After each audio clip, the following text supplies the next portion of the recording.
উপাধ্যক্ষ ডাঙৰীয়া মোৰ প্ৰথম সাপ্লিমেণ্টাৰীটো হ'ল যোৱা 3 ছেপ্টেম্বৰ 2023 তাৰিখে সন্মানীয় জলসম্পদ বিভাগৰ মন্ত্ৰী ডাঙৰীয়া শিৱসাগৰলৈ গৈছিলে আৰু যাওঁতে তেখেতে 4টা প্ৰতিশ্ৰুতি দিছিলে 4টা প্ৰতিশ্ৰুতিৰ ভিতৰত 3টা প্ৰতিশ্ৰুতি তেখেতে এতিয়ালৈকে পালন কৰা আমি দেখিবলৈ পাইছো সেইবিলাকৰ টেণ্ডাৰ হৈ গ'ল কাৰণ এবাৰ অভূতপূৰ্বভাৱে মানে এবাৰ শিৱসাগৰত বানপানী হৈছে অভূতপূৰ্ব গোটেই ৰাজ্যখনৰ ভিতৰত আটাইতকৈ বেছি বানপানী হৈছিল কিন্তু আৰু এটা প্ৰতিশ্ৰুতি তেখেতে দিছিলে যে মণিপুৰী বস্তিৰ পৰা এটি ৰোডলৈকে দিখৌ নদীৰ ৰাইট বেংকত এটা গৰাখহনীয়া প্ৰতিৰোধ কৰিবৰ কাৰণে এটা আঁচনি তেখেতে ৰাজহুৱাকৈ তাত ঘোষণা কৰি আহিছিলে কিন্তু এই কামটো এতিয়ালৈকে আৰম্ভ হোৱা নাই আইআইটিক দিলো তেনেকৈ আইআইটিক দিওঁ আমি খুব যদি কমপ্লিকেটেড বস্তুবিলাকত আইআইটিক দিওঁ দৰিকা নদীৰ গোটেই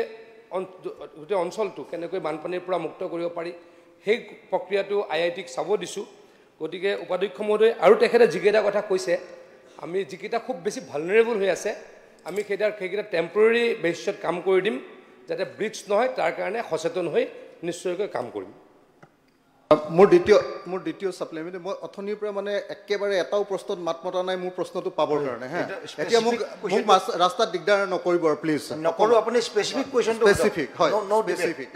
সমষ্টি কামকেইটা মোক লাগে দৰিকা নদীটো যদি এবাৰ নহয় দৰিকা নদীৰ যিটো মথাউৰি 6.2 কিলোমিটাৰ তেতিয়াহ'লে এবাৰ একদম পুৰা শিৱসাগৰলৈকে পানী উঠিব গতিকে প্লিজ এইটো আপুনি কৰি দিব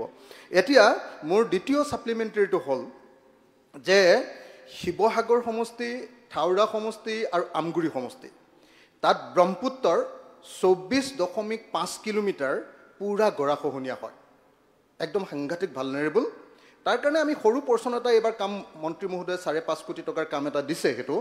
সেইটো কাম আৰম্ভ হ'ব টেণ্ডাৰ চলি আছে কিন্তু এই 24.5 কিলোমিটাৰৰ কাৰণে 287.21 কোটি টকাৰ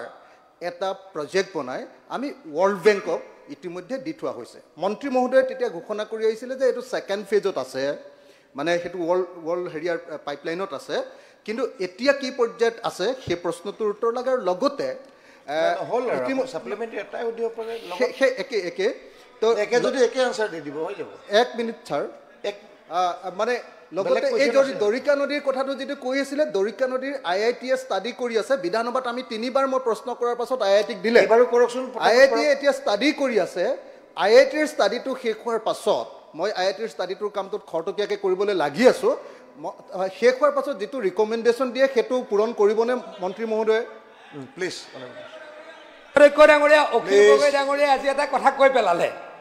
অখিল গগৈ ডাঙৰীয়া আমি লোন লোৱাটোক ন্যায্যতা দিলে সদায় লোনৰ এগেইনষ্টত তেখেতে কৈ থাকে অসম চৰকাৰে ইমান লোন ল'লে হিমন্ত বিশ্ব শৰ্মা ডাঙৰীয়া লোন লৈ এতিয়া বেলেগ কথা নকয় কামটোৰ কথা কওক না প্লিজ বেলেগলৈ নিপিছলে হ'ব কাম কৰিম আজি সদনে যেতিয়া এষ্টাব্লিছড হ'ল তেখেতে ৱৰ্ল্ড বেংকৰ কথা ক'লে এডিবিৰ কথা ক'লে আৰু তেখেতৰ তাত যিকেইটা কাম চলি আছে সেইকেইটা নিদাৰ টেণ্ডাৰ হৈছে নিদাও লোন এডিবিও লোন ৱৰ্ল্ড বেংকো লোন গতিকে লোনক তেখেতে আজি ন্যায্যতা দিলে গতিকে তেখেতে যিহেতু লোনত বেলেগ কথা বাদ দিছো কামকেইটা লোনত ন্যায্যতা লোন লোৱাটোক তেখেতে ন্যায্যতা প্ৰদান কৰিছে বিতৰ্ক নকৰো প্লিজ গতিকে পৰ্যায়ক্ৰমে গোটেইকেইটা কাম চিৰিয়াছলি কৰিবলৈকে মই চেষ্টা কৰিম অনাৰেবল মেম্বাৰ প্ৰশান্ত ফুকন মাননীয়